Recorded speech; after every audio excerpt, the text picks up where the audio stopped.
Hello and welcome to KISS Gymnasium's Native Speaker Boccaccio Project, where we tell stories in this time of quarantine. My name is Lori Renna Linton, and I will be reading a story from a student in 6A. It is called Facing My Biggest Fear.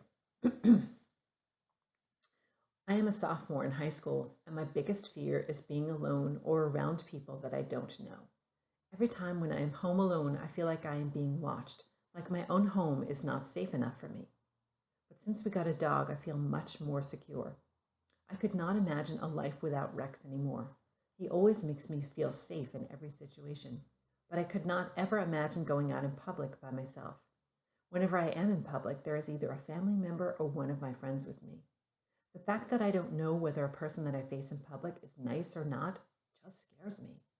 There are always people who want to hurt others, and just by seeing them, you cannot possibly tell, unless you have some sort of superpower.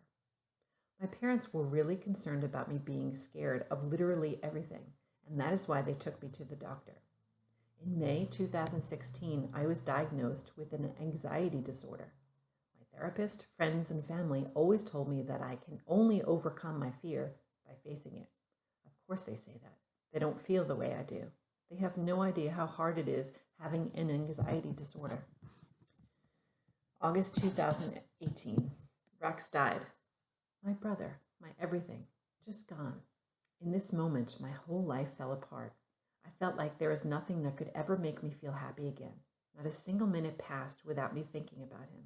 I skipped many classes because I was way too sad to leave the house.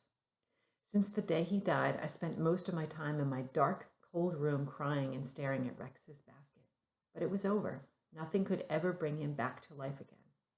Nevertheless, this event was the reason why I decided to do something against my illness, to face my fear.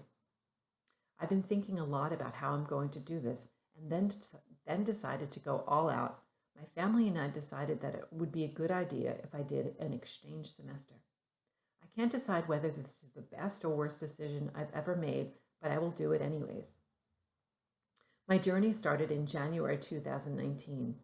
After my parents drove me to the airport, I took the plane at 5 p.m. to Brighton. The flight was probably the most terrifying thing I'd ever done, but other than that, everything went better than I thought it would.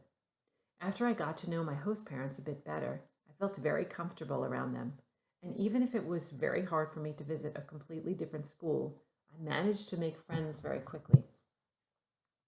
After 6 months all by myself in a different country, away from my family and friends, my exchange semester was over. And honestly, I was sad to leave my host parents and all my new friends, but on the other hand, I really missed my family and friends in Austria. When I arrived in Austria, I was so proud of myself, and I am happy that I had made the right decision.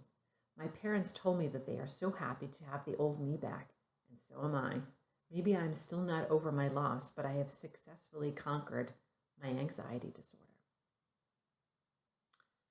That is the end of the story. Thank you very much to the student who submitted it. Look for a new story every Monday, Wednesday, and Friday at 3 p.m. See you soon. Bye.